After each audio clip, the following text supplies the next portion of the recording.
So Jack's going to open up, we'll take questions from the bill and then anything after that. So welcome everyone, and thanks for coming along. This evening in our private members' time, we're putting forward at second stage a proposal to amend the Statute of Limitations, which gives a right of action for people who have been a victim of thalidomide. At present in the High Court, there's an ongoing difficulty in the court action and in the management of the court claim around the Statute of Limitations, where the State Claims Agency and the pharmaceutical company Grunethal are trying to prevent victims of thalidomide from taking an action. And what we're trying to do is amend the Statute of Limitations so we remove that core defence. As people know, the background to thalidomide is in the early 60s in Ireland and across the world. Thalidomide was taken to prevent morning sickness, but the background to Grunethal as a company is that it was founded out of Nazi Germany, and they didn't conduct proper testing around maternal intake of that medicine, and they actually covered up the intake of thalidomide in the whole research process. So that's the background, and in Ireland the state has failed over 50 years now to properly recognise and settle with victims of thalidomide. So we want to empower them in the High Court to take the action and to pursue their case, which has been prevented for so long.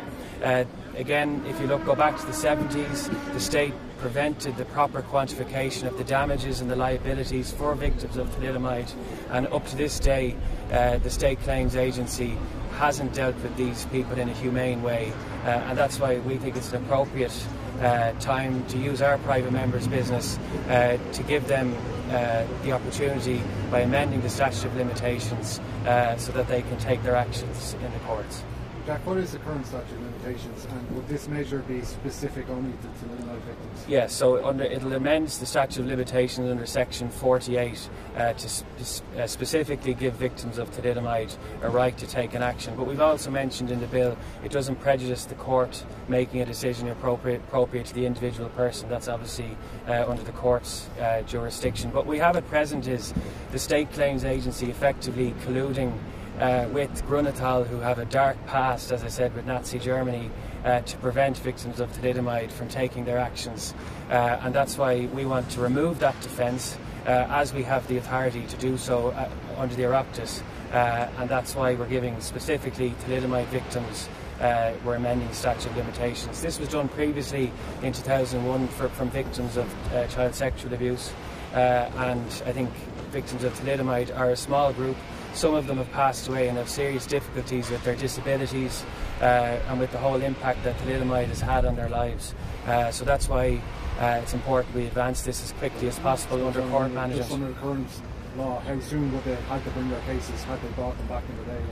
Oh, well, obviously the statute of limitations is limited to 2 years after a minor has turned 18. But the background to this as well is that there was, in the 70s, there was obviously actions under the Thalidomide Board taken, but they didn't quantify the damages. The state delayed its own liability in terms of the background in the early 60s, but it also didn't approve the settlements in the High Court, which is a breach of the statutory instrument under the court rules. So there's been no proper settlement for victims of thalidomide, and that's why the net defence of the statute of limitations shouldn't be what the state or Grunethal is relying on, and that's why I think this will really help them if it's advanced through the Oireachtas, and we hope it gets across party support. You used a very strong word there. You said that officials in the State Claims Agency are colluding. So you're suggesting there's been dark figures going back for many years that have been colluding with a pharmaceutical company, and could have been happening in other cases as well? Well, the facts are the state and under the State Claims Agency and Grunethal are both using the statute of limitations to technically knock out victims of thalidomide. And as far as I'm concerned, it should be the facts of the case, it should be the difficulties and the disabilities that people have had over many years. That should be the grounds upon which a case is settled or fought. And we know from what's happening in the High Court that they are joint defendants and both have the same defence, and it is this legislation, and that's why advancing it now will give people an opportunity to take their action.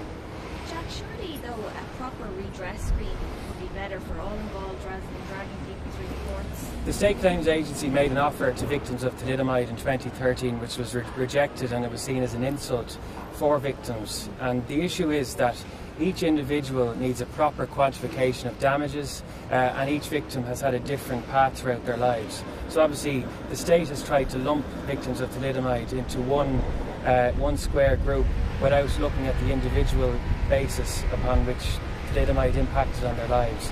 So whilst the redress scheme could be advanced, there's also a liability on behalf of the company, and that's why there will be court action and interaction on this. It's not simply a case for the state. This Brunethal are as responsible because they withheld the scientific information, but the state also is liable and negligent because in Ireland they failed to withdraw thalidomide in terms of the marketing of it in the early 60s when many other European countries had withdrawn the product, and there are people who have had the impact of thalidomide because of the state's failure on that front. Jack, how many people will benefit from this, do you reckon? Secondly, have you got government support for it? And then just on a separate matter for all three, where are the confidence and supply talks at the moment?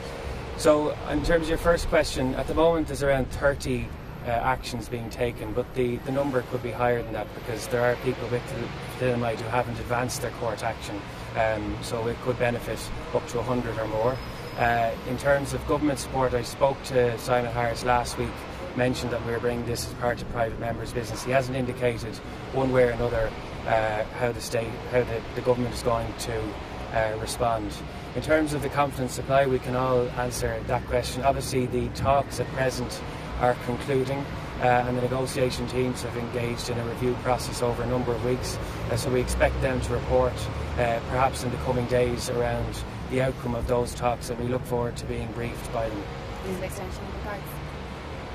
The extension, that will all depend upon the outcome of the review talks and the conclusion of them.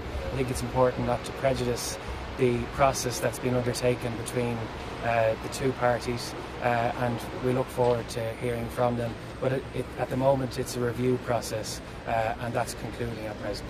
And that's been a very substantive review, and I think that's really important. Going through all of the different elements, all of the different departments, looking at policies to see what worked, what didn't work, and then the negotiating team that have been working on behalf of Fianna Fáil will be coming back, obviously to the party leader and to us as a parliamentary party, to discuss that process, to evaluate where it is and to see where we take the next steps. Would the three of you be happy to support a year extension from your own point of view?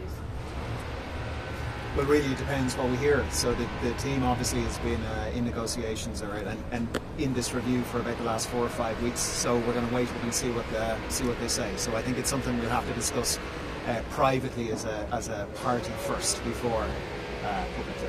When do you expect to be briefed on? My understanding is we'll be briefed in the coming days. So the talks are concluding at the moment. There may be 1 or 2 meetings to be held this week and wrapped up this week. So I imagine either later this week or early next week we'll have a discussion on it. That's a discussion on the review solely. That's right. Yeah. So what should you do then? Well, let's see what the review says. I mean, in health, for example, there's a lot of outstanding issues in housing.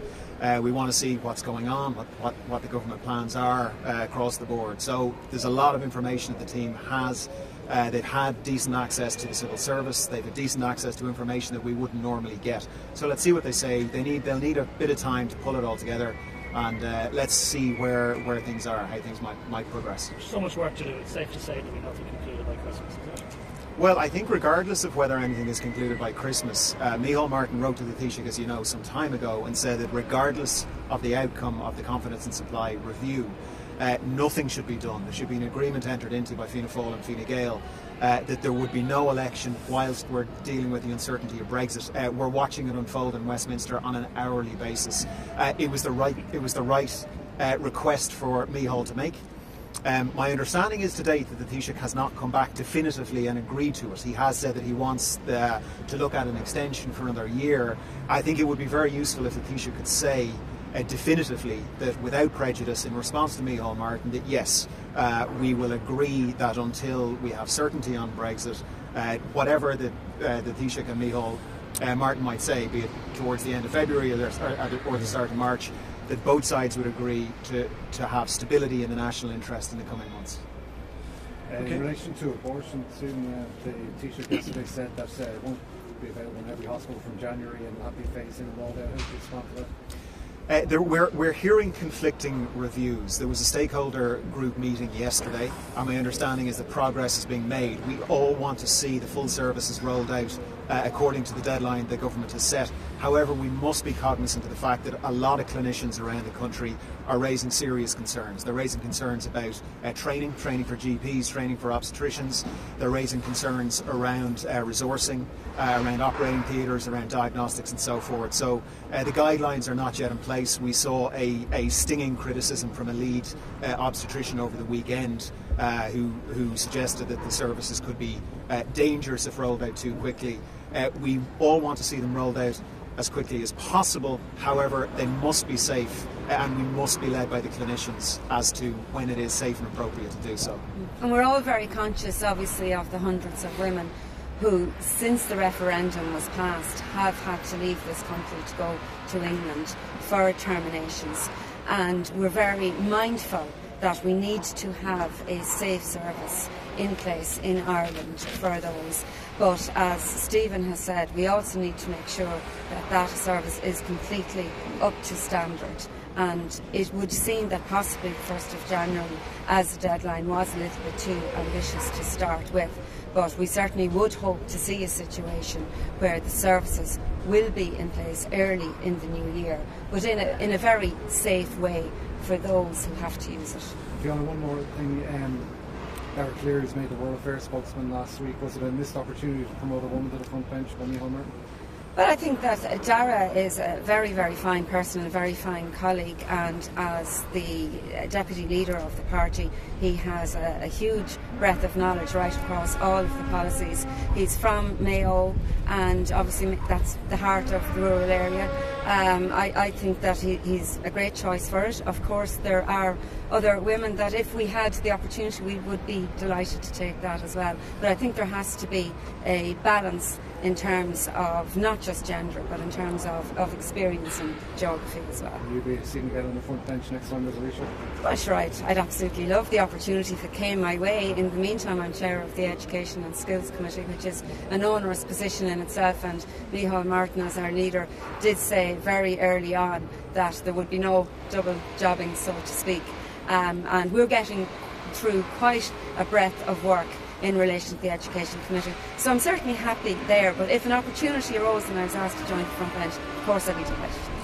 Just one question on Brexit. Do you think that there is an no-deal Brexit that inevitably needs some kind of hard border? Well, I don't think we could say that, Micheál. I think we have to always operate from the perspective of there being no hard border on the island. If there is no deal in place, obviously that will put intense pressure on ensuring that there is no hard border, but that's what we've got to do. The situation that Fianna Fáil would like to see, I think that Ireland would like to see, is the softest possible Brexit, or indeed no Brexit at the moment. Obviously that's a choice for the British people. I don't think it can come into our thinking or negotiating at all that in any situation that there would be a hard border. It must remain a red line, that it's completely unacceptable. What we do need to be doing, obviously, is stepping up preparations for a hard Brexit. Yeah, thanks everyone. Thank you. Thank you. Right. Slow on here.